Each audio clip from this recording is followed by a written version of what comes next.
আজকের রেসিপি কাঁচা আমের আইসক্রিম বানিয়ে দেখাবো।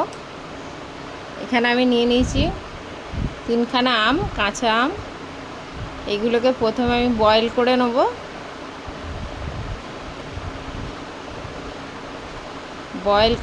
বয়েল করে নেব, নিয়ে তারপর এর মধ্যে এটাকে ছাড়িয়ে নিতে হবে।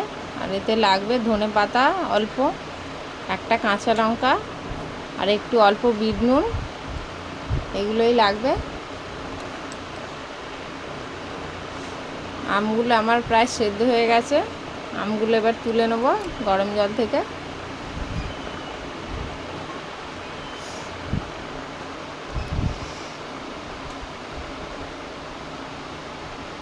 প্রথম থেকে শেষ অবধি ভিডিওটা দেখার অনুরোধ রইল। আশা করছি আপনারা সবাই খুব ভালো আছেন। আর মনু রান্না রেসিপিতে স্বাগত জানাই সবাইকে। আমার ভিডিওটা যদি ভালো লেগে থাকে লাইক কমেন্ট শেয়ার করতে ভুলবেন না। আর আমার চ্যানেলটিকে সাবস্ক্রাইব করে দেবেন। এভাবে একবার কাঁচা আমের আইসক্রিমটা বাড়িতে বানিয়ে দেখতে পারেন। ছোট বড় সবাই খুব পছন্দের হবে। গরমের দিনে এরকম একটা ঠান্ডা ঠান্ডা আইসক্রিম থাকলে আর কথাই হবে না। জাস্ট এবার আমগুলোকে আমি ঠান্ডা জলের মধ্যে নিয়ে ছাড়িয়ে নেব। পাকা আমের মতো খোলাগুলো ছাড়িয়ে নিলেই ছেড়ে যাবে।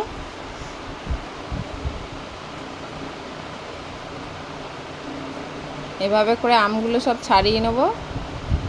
আমগুলো সব ছাড়িয়ে নিয়েছি। এবারে একটা মিক্সিং জারে দিয়ে দেবো ধনেপাতা অল্প, কাঁচা লঙ্কা একটা, অল্প বিট নুন, আর দিয়ে দেবো 1 কাপ মতো চিনি। 1 কাপের একটু কম আছে, সেটা দিয়ে দেবো। এর মধ্যে আমের পিউরিগুলো দিয়ে দেবো, যেটা সেদ্ধ করে বের করেছিলাম। দিয়ে একটা মিহিন পেস্ট করে নিতে হবে।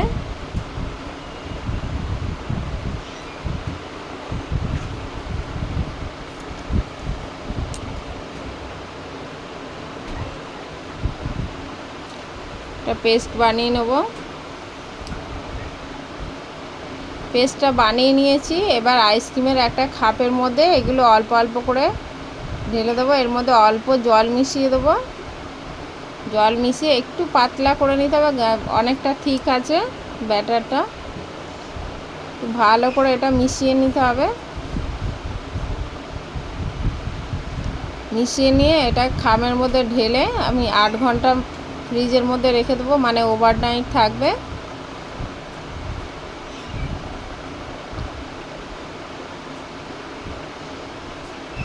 ওভারনাইট থাকলে এটা খুব ভালো করে জমে যাবে। এই ফাঁকে আপনারা বলুন আমার ভিডিওটা কে কোথা থেকে দেখছেন, তাহলে আমার কমেন্টের রিপ্লাই দিতে সুবিধে হবে। এভাবে সব কটা খাপে দিয়ে দেবো।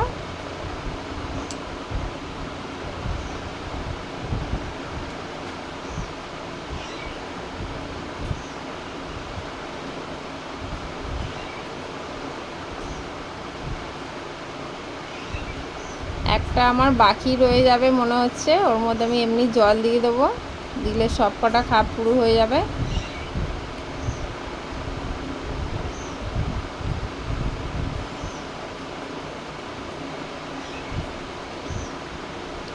এবার আইসক্রিমের কাঠির সময় ঢাকনাগুলো দিয়ে বন্ধ করে দেবো। বন্ধ করে 8 ঘন্টা ফ্রিজে রাখবো।